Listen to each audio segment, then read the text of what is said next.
No, look at Oh, look at you. Wayne, we are here at the 12th Armored Division Memorial Museum in Abilene, Texas. It is October 6th, 2001, and we are here during the 55th annual reunion. My name is Michelle Colvin, and we are here with Wayne Young. So Wayne, why don't you please tell us your birthday and where you were raised?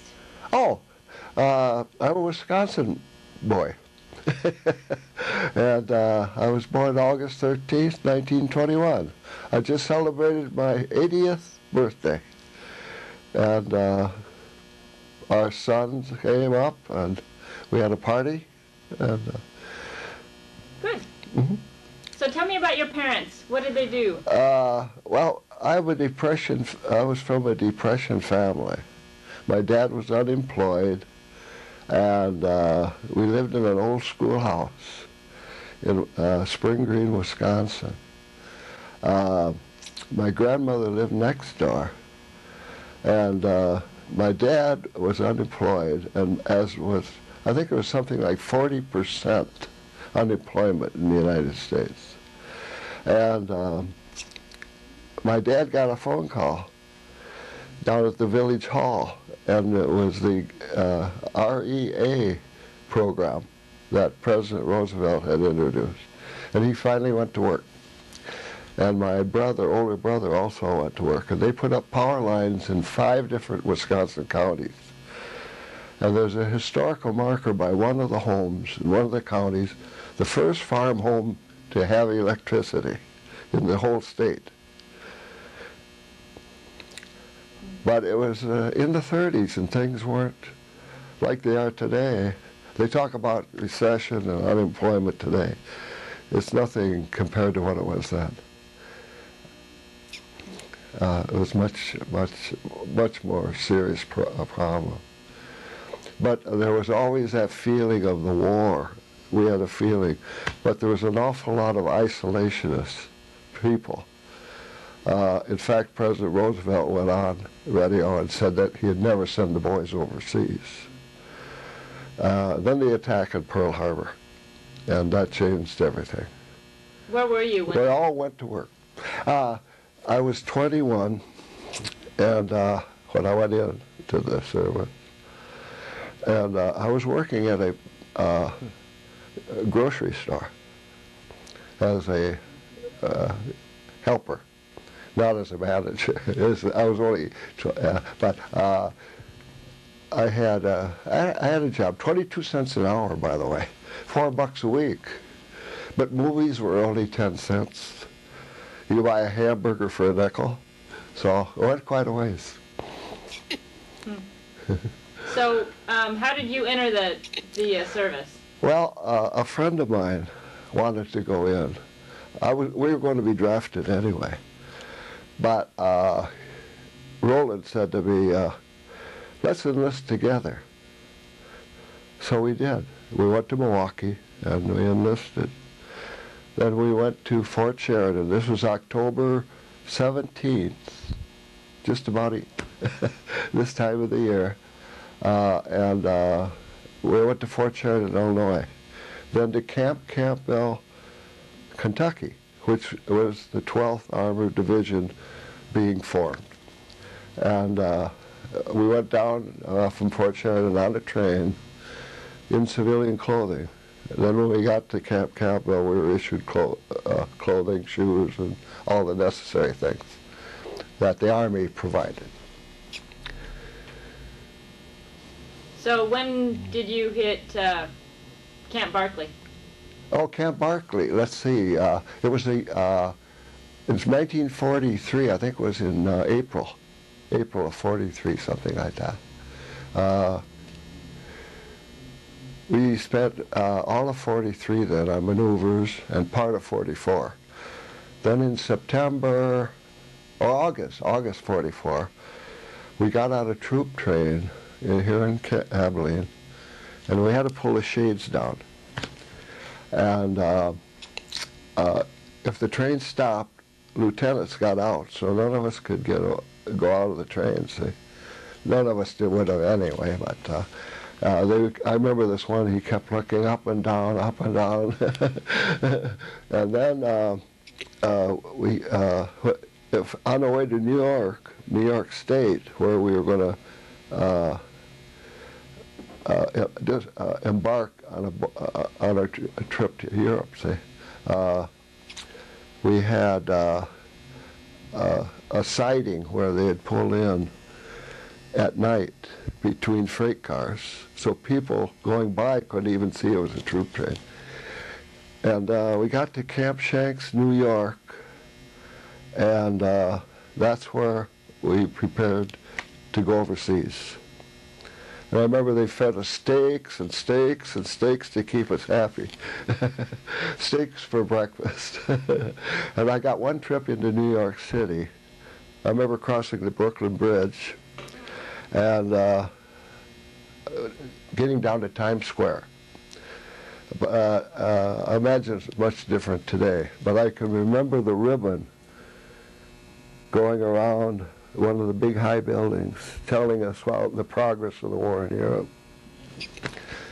And then we got back to camp about 5 days in Camp Shanks. We got on the boat, and we all had to stay below. We couldn't go up on deck. And finally the boat started to move, and somebody came down and said, "We just passed the Statue of Liberty." And we got out to seas, and at that time there was a lot of ships being sunk by the German wolf pack, and there were 3 bunks, and we'd take turns. I slept for 8 hours or whatever, and then another person, and then same way up above the other 2 or 3 bunks. And there's always somebody up or somebody in a bunk. And they served everything below deck. Then finally we got out to sea, out to seas. Then we went up on deck. And somebody said, "Where are we now?" And somebody said, "Oh, we're just off the Azores.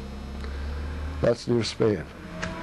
And we had intended to go to France. See, D-Day had occurred 2 months earlier, 3 months earlier. But it was backed up so far, there wasn't any space. So they said, "You have to go to England."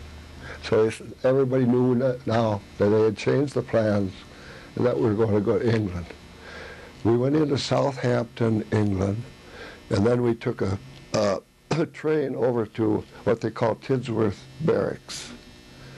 And it was a series of, looked like a series of apartment buildings. All it had was a fireplace for heat, but it wasn't cold weather anyway. So, and we stayed in Tidsworth a couple of weeks. Then we went to France. Yeah, and you were at Le Havre, correct? We went up the Rouen River. And we landed in a town called Rouen. Now, this wasn't everybody of the 12th, just ours. We were on a comparatively small boat. And we got into Rouen, and this is, there was a historical marker. Joan of Arc had been crucified there. And I remember, I have an old postcard that I mailed home, but the censor cut the bottom off, saying it was Rouen. But I still have that, and it shows Joan of Arc on a horse, and so forth. But she was one of those people that, at that time, they just did away with, and this was way back before, 200 or 300 years before. And then we, from Rouen, we started moving. So who was your captain? We had several. we had officers that were in charge of the motor pool, radio. We were a signal company. And I was in message center, and we were assigned to jeeps. And we carried messages between this message center. You'd see people coming in with what they wanted the other guys to know up in front. And we'd carry the message up there, then we'd come back. And sometimes it was 30 miles, sometimes it was 5 miles, sometimes you couldn't find them, and so forth. But we were trained on motorcycles in the United States at Camp Campbell. But when we got to Camp Shanks, New York, I asked the lieutenant, where's the motorcycles? Oh, he said, oh, we aren't going to have motorcycles. Even though you're trained on them, you're going to have a Jeep. So that's what my job was, to get the message through. And in our reunion here today, there's 3 of us here that were messengers. Gene Ryan and another fellow by the name of Kennedy. And we all 3 had Jeeps and were messengers. And we're here today. So who were some of your other buddies in your unit? Oh, I really can't.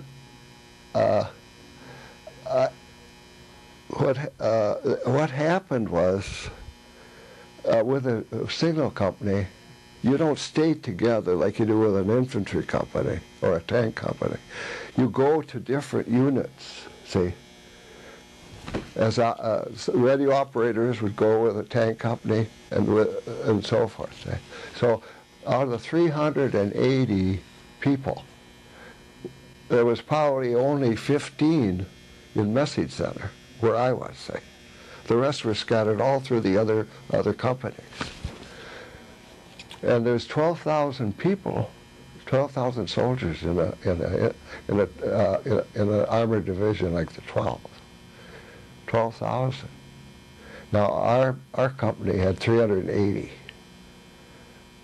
Now I'd forgotten there was 380, but Major Cure, who's here, he told me yesterday that there were 380. And we had a picture taken at Tidsworth. And the museum has one of those copies of the picture. We're all in one big line, 380 of us, before we went to France. But once we got to Rouen, then we split up. So what was your first experience in battle? Our job was not to kill. Our job was to evade capture. I remember putting the message under the seat. There was a padded seat. You could lift it up. I put it under there. There was 2 of us.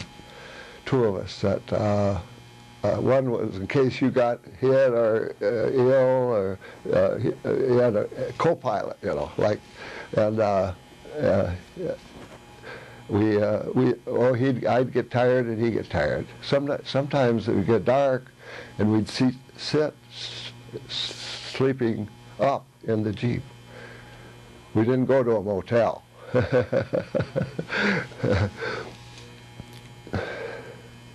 So you weren't ever caught in the middle of battle? Oh, the battle was all around you. You would hear people screaming in old buildings that were blowing apart. You know what I mean? And there was no escape from, even though you were an infantry soldier, there was no escape from war. It was all around you. I saw women, when they had a bad snowstorm, pushing baby buggies in snow that high, trying to get away. Did you ever get injured? I was in the hospital. I was on an advance party before, after we reached a certain point along the Rhine River. And I came down with pneumonia. And they put me in the tent.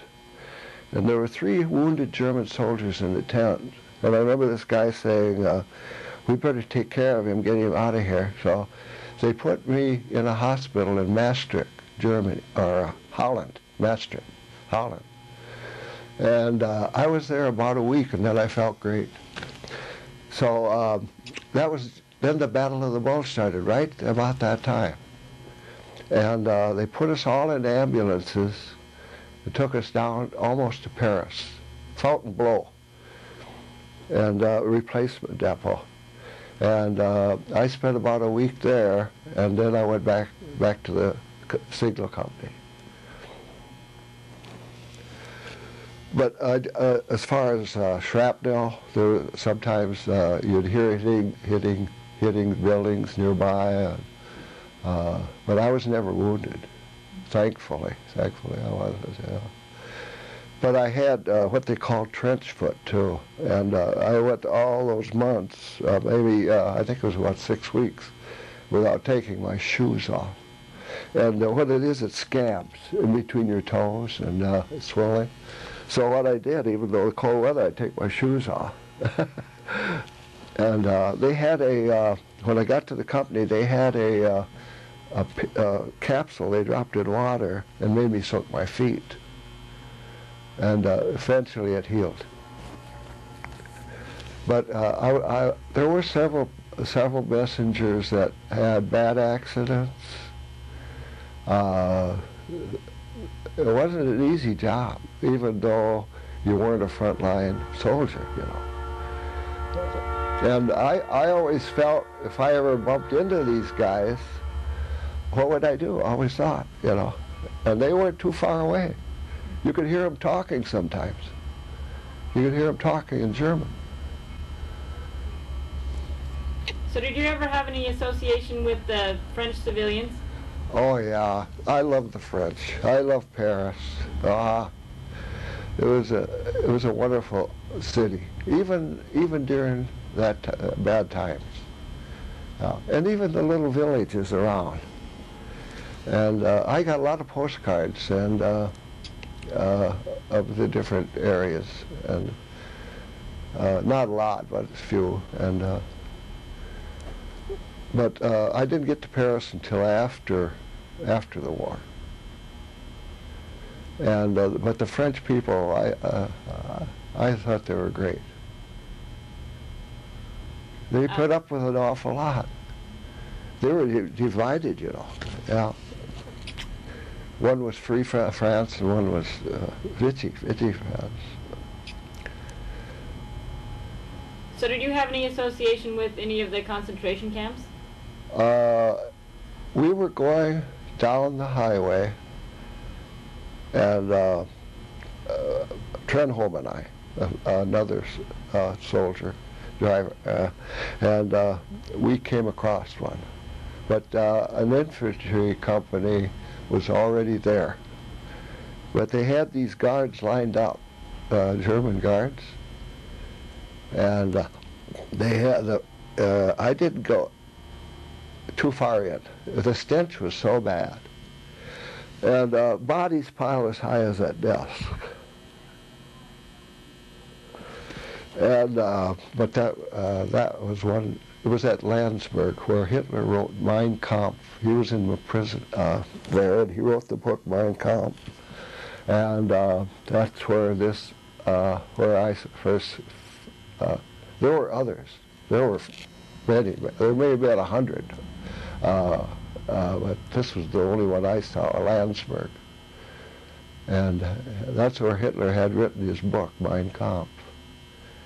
He was imprisoned there earlier until he got in power.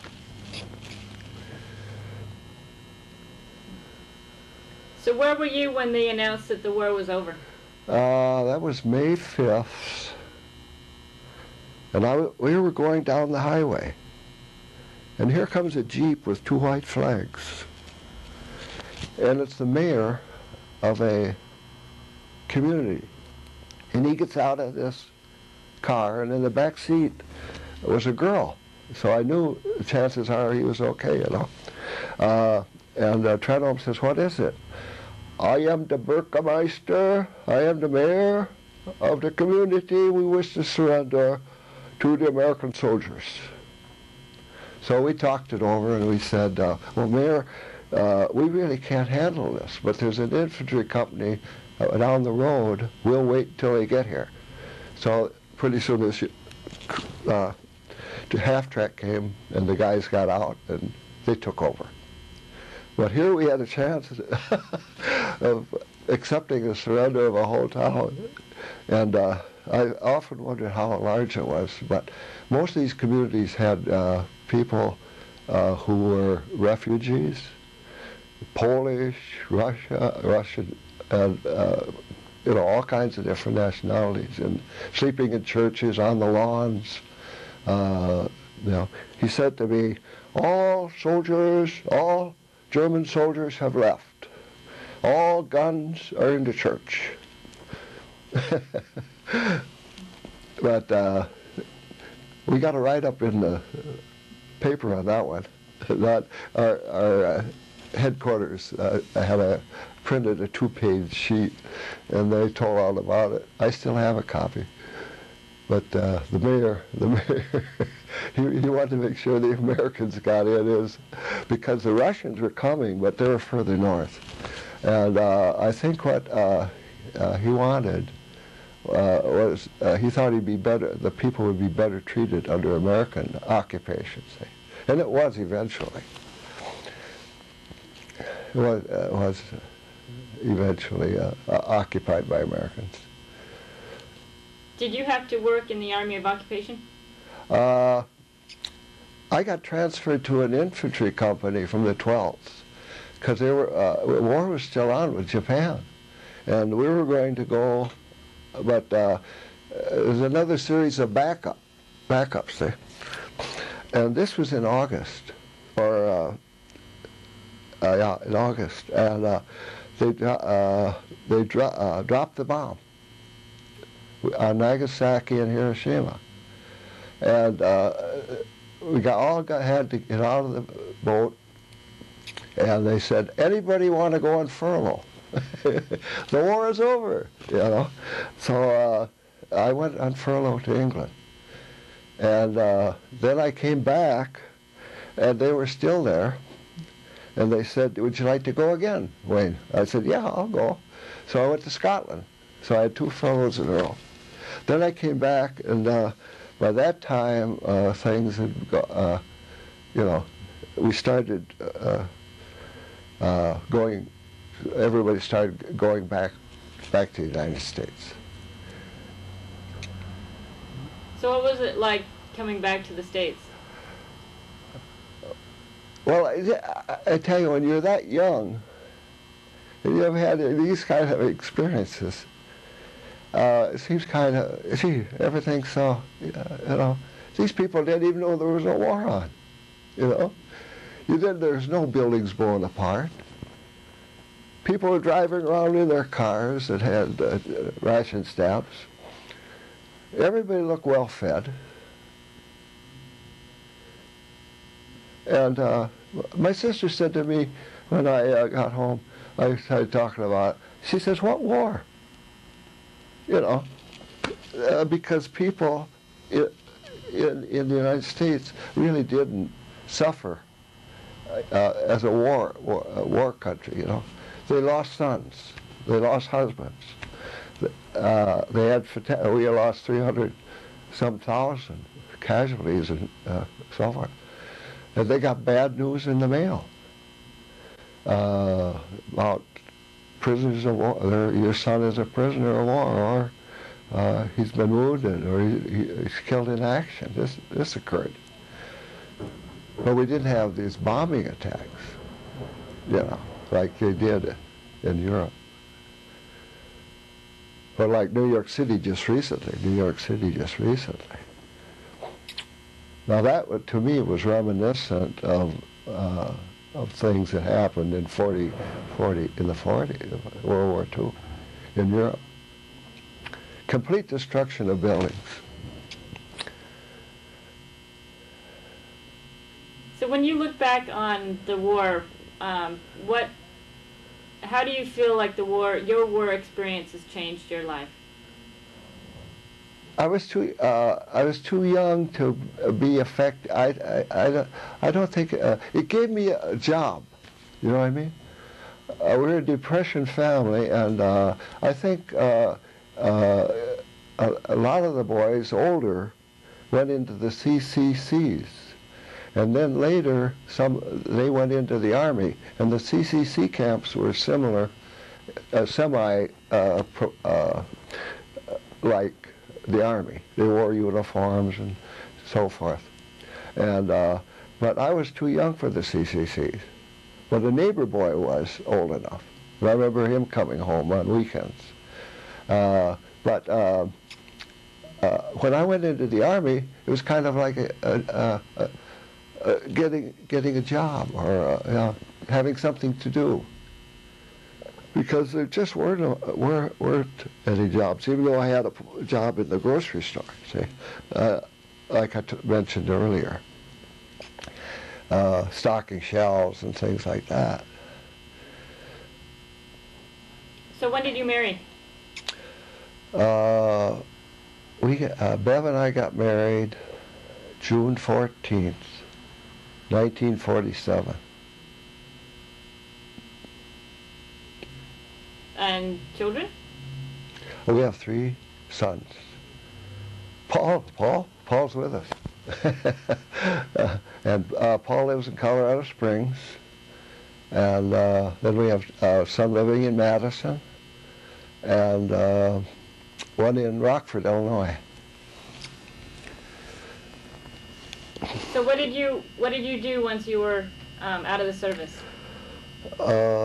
I went into business for myself, and I managed to do quite well.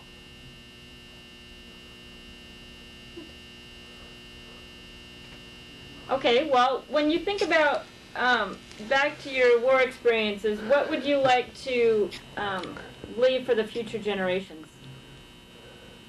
What was this again? What would you like the future generations to learn from your war experiences?